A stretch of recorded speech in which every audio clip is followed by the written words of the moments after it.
Hello! ഇന്ന് നമുക്ക് സ്പെഷ്യലായിട്ട് ഒരു നെമ്മീൻ ചൂര കറി വെച്ചാലോ? ഇന്നലെ തന്നെ കിട്ടിയ മീനാണ് കേട്ടോ. ഞാൻ ഫ്രിഡ്ജിൽ വെച്ചിരുന്നത് കൊണ്ട് നല്ല വടി പോലെ ആയിട്ടുണ്ട്. ഫ്രിഡ്ജിൽ വെച്ച് കഴിഞ്ഞാൽ മീന് വൃത്തിയാക്കാനായിട്ട് നല്ല എളുപ്പമാണ് കേട്ടോ. പിന്നെ ഇപ്പോൾ വീഡിയോ ഓൺ ചെയ്ത് കഴിഞ്ഞാൽ എന്തെങ്കിലുമൊക്കെ അഭ്യാസങ്ങൾ കാണിച്ചില്ലെങ്കിൽ മനസ്സിനൊരു സമാധാനം കിട്ടില്ല കേട്ടോ. അതാണ് ഈ മീൻ കൊണ്ട് ഇങ്ങനെയൊക്കെ കാണിക്കുന്നത്. അപ്പോൾ ഫ്രിഡ്ജിൽ വെച്ചിരുന്ന മീന് പെട്ടെന്ന് തന്നെ തൊലിയെല്ലാം കളഞ്ഞ് വൃത്തിയാക്കി എടുത്തിട്ടുണ്ട്. വറുക്കാനും കറി വയ്ക്കാനായിട്ട് പ്രത്യേകം എടുത്തിട്ടുണ്ട്. നമ്മളിന്ന് സ്പെഷ്യലായിട്ടുള്ളൊരു മീൻ കറിയാണ് വെക്കുന്നത് കേട്ടോ. അപ്പോൾ ചിലപ്പോൾ നിങ്ങളിത് വെച്ചിട്ടുണ്ടായിരിക്കും. പക്ഷേ ഞാൻ വെക്കുന്ന രീതി ഒന്ന് കാണിച്ചു തരാമെന്ന് വിചാരിച്ചു. ആദ്യം തന്നെ നമുക്ക് വറുക്കാനുള്ള മീനിനകത്തേക്ക് മുളക് പൊടി, മഞ്ഞൾപ്പൊടി, ഉപ്പും ഇതൊക്കെ ഇട്ട് നന്നായി വിരവി വൃത്തിയാക്കി മാറ്റി വെക്കണം കേട്ടോ. പിന്നെ കറിക്ക് ഉള്ള സാധനങ്ങൾ എടുക്കാം. ഞാനിവിടെ കുറച്ച് കുഞ്ഞുള്ളി എടുത്തിട്ടുണ്ട്, ഒരു കഷ്ണം ഇഞ്ചിയും വെളുത്തുള്ളിയും എടുത്തിട്ടുണ്ട് കേട്ടോ. ഇനി ഇത് നന്നായിട്ടൊന്ന് ചതയ്ക്കണം. ഒരുപാടങ്ങ് അരഞ്ഞു പോകരുത്. പിന്നെ നമുക്ക് കറിക്ക് ആവശ്യമുള്ള പ്രധാന ഇൻഗ്രീഡിയൻറ്റ് തേങ്ങാപ്പാലാണ്. ഒന്നാം പാല്, രണ്ടാം പാല്, മൂന്നാം പാല് അങ്ങനെയൊന്നുമില്ല കേട്ടോ. ഇത് ഒരൊറ്റ പാല് മതി.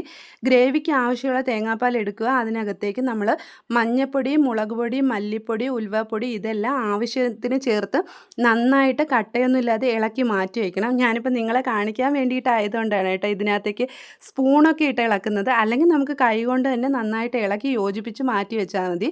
പിന്നെ നമുക്ക് കറിക്ക് ആവശ്യമായിട്ടുള്ള കുടംപുളിയും കൂടെ വെള്ളത്തിലിട്ട് നേരത്തെ തന്നെ മാറ്റി വയ്ക്കണം കേട്ടോ. ഇനി നമുക്ക് കറി ഉണ്ടാക്കാനായിട്ട് സ്റ്റാർട്ട് ചെയ്യാം. കറി ഉണ്ടാക്കുന്ന പാത്രം അടുപ്പത്തേക്ക് വെച്ച് ചൂടാകുമ്പോൾ ആവശ്യത്തിന് വെളിച്ചെണ്ണ ഒഴിച്ചു കൊടുക്കണം. അതിനകത്തേക്ക് കുറച്ച് കടുകിട്ട് പൊട്ടിച്ച് കഴിഞ്ഞാൽ നമ്മൾ നേരത്തെ എടുത്ത് വെച്ചിട്ടുള്ള ഉള്ളിയുടെ മിക്സ് ഇല്ലേ, അത് ഇതിനകത്തേക്ക് ഇട്ടുകൊടുത്ത് നന്നായിട്ട് വഴറ്റി കൊടുക്കണം കേട്ടോ. നന്നായിട്ടൊന്ന് വഴണ്ട് വരുമ്പോഴത്തേക്ക് ഇതിനകത്തേക്ക് നമുക്ക് തക്കാളിയും പച്ചമുളകും കൂടെ ചേർത്ത് കൊടുക്കാം. എന്നിട്ട് ഈ തക്കാളിയൊക്കെ വഴണ്ട് ഒന്ന് ഉടഞ്ഞു വരുന്നത് വരെ നന്നായിട്ട് ഇളക്കി കൊടുക്കണം.